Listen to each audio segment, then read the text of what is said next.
குடும்பத்திற்குள்ள ஒரு பிரிவினையான ஒரு சூழ்நிலை வருதுன்னா அது கர்த்தர் அனுமதிக்கிறது கிடையாது. ஆமே.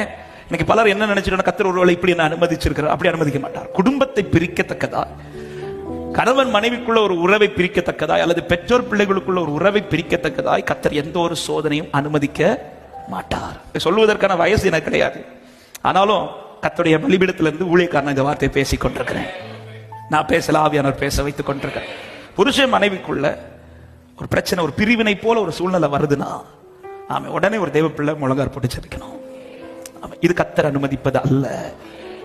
எங்கேயோ ஒரு கேப்ல சாத்தம் வந்துட்டான், ஏதோ ஒரு கேப். அவன் தேவ சமூகத்தில் விழுந்துடணும், அப்பான்னு சொல்லி கதறணும். ஏன்னா குடும்பத்தை நாம கட்டி எழுப்ப முடியாது, குடும்பம் கர்த்தரால் தான் கட்டி எழுப்பப்படும்.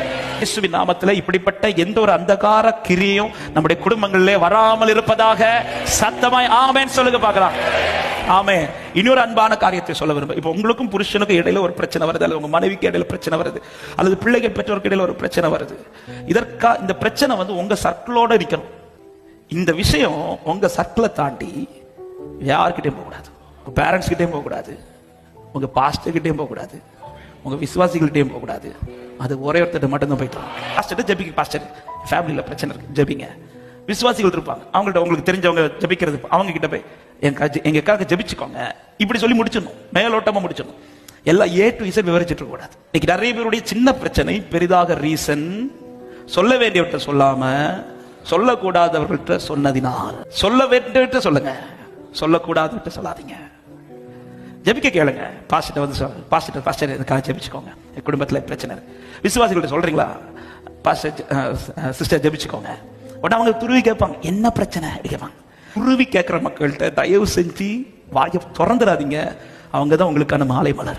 அடுத்த நாள் இவங்கள்ட்ட நான் சொல்லவே இல்லை, நீங்க சொல்லண்டா, அவங்க சொல்லிட்டாங்க.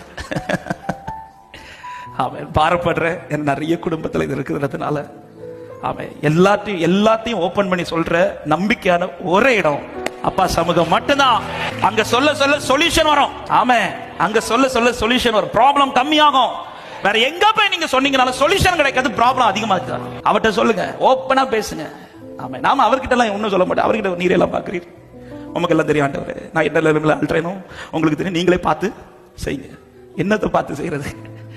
ஆமா, நீ அவங்க கிட்ட எல்லாம் போய் எல்லாம் ஓப்பனா பேசுறீங்க, என்கிட்ட பேசுறியா நீ? ஆமே. நம்பிக்கை ஏற்று இருக்கிற உள்ளமே நம்பிக்கை விட்டுறாதீங்க, திரும்ப கர்த்தர் கட்டுவார். இயேசுவின் நாமத்தில் இந்த வார்த்தை பலிபீடத்திலிருந்து தீர்க்க தரிசனமா பேசுறேன். கர்த்தர் திரும்ப கட்டுவார். கட்டுகிற தெய்வத்துக்கு முன்பாக தான் இருக்கிறேன் என்று சொல்றவங்க நல்ல கைகளை தட்டி ஆமே.